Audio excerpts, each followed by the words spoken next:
welcome to No Movies in Hell. I'm Chris Geiger. I'm LaClaw Scott, and today we are reviewing Are You There, God? It's Me, Margaret. Did you read this book when you were a kid? No, I read other Judy Blume books, but not this one. How Wow, about you? I did. I read all of the Judy Blumes. Um, and I liked it when I was a kid, of course. Mhm. But watching the movie, I was like, oh, is that how that book went? I don't remember. I maybe Oh, don't have like a set, strong recollection of the story. I just remember reading it. yeah. I'm like, oh, it's set in the 70s. Okay. And then it's so interesting. Like, I think this is the first time I'm seeing, oh, maybe no, it's my second time seeing Rachel McAdams in like a role where she's a mom. Hmm. And it's like very hard, like I don't know. It's like I'm just so used to her playing like a teenager or like someone else. And so it was really interesting to see her as like she's a supporting character in this film. But like a very supporting mom too. So yeah. Yeah, it is funny to watch actresses that are my age transition to role like the maternal roles. Um, but that's life. Yeah. And I think like maybe she really I mean she's been gone for a little bit. So maybe she was like, oh, this is a great role for me.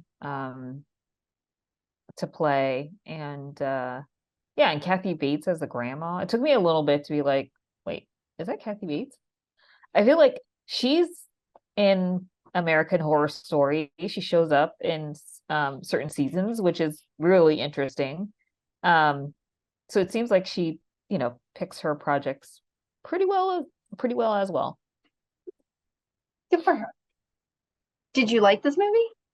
You know what? I did. I feel like I don't know.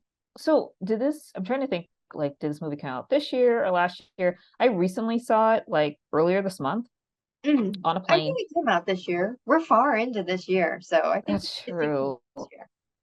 I just feel like it was one of those movies that came out for like 2 weeks, probably up against something, I don't know, Barbie or maybe pre-Barbie, where there was just not enough screen real estate for people to see. But I really liked it. I liked it a lot. And actually, I wish that it were a series because I feel like there's more to explore with these characters, the situations in school, her neighbors. Like, yeah, I thought it was really good. And I would recommend it for like young women or all women.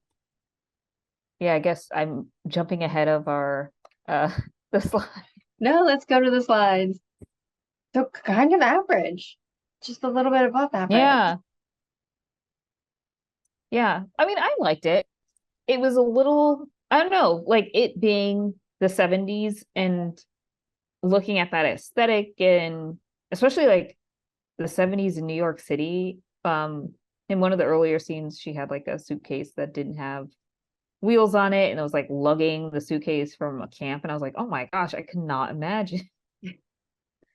But that's how people did it. Yeah, I mean, I liked it. I thought it was delightful. Um, I thought it really captured young women growing up, and I feel like there's not really um film for young women anymore. Well, I mean, like I don't mean anymore, but it's either I'm not being marketed to, or maybe it's just not available anymore. But teen movies are essentially dead.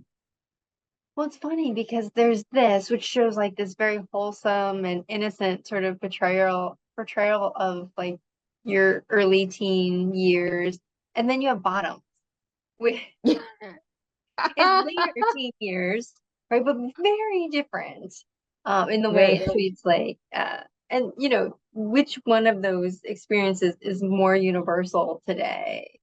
very true.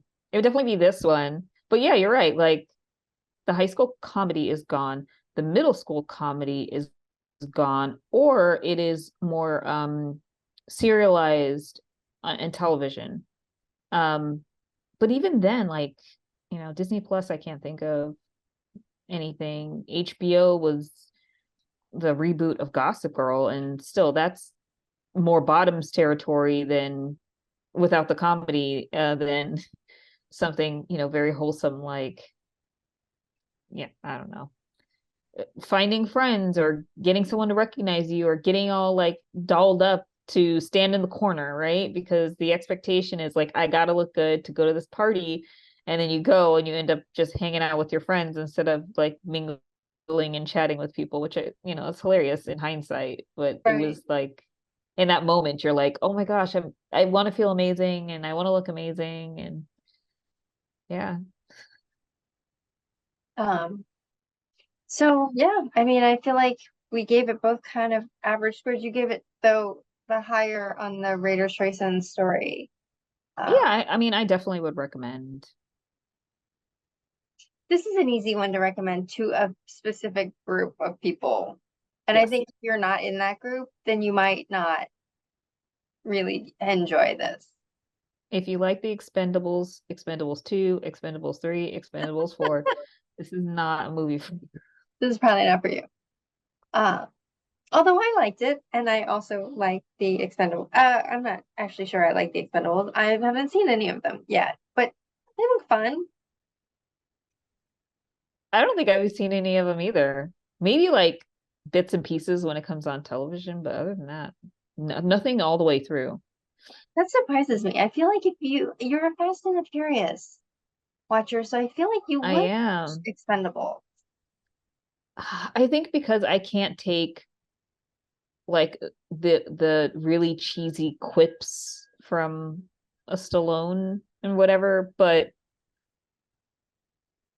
family and a quarter mile at a time, I'll take it, I guess. Okay, fair enough. Do you have anything to plug in this episode?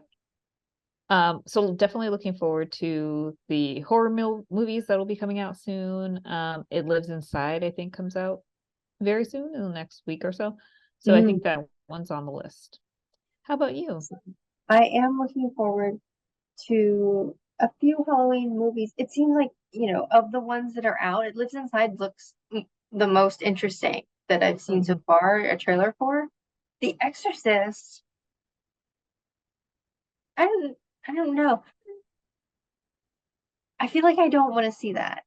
But Yeah, I mean, I'm not a horror fan anyway. I haven't seen the first.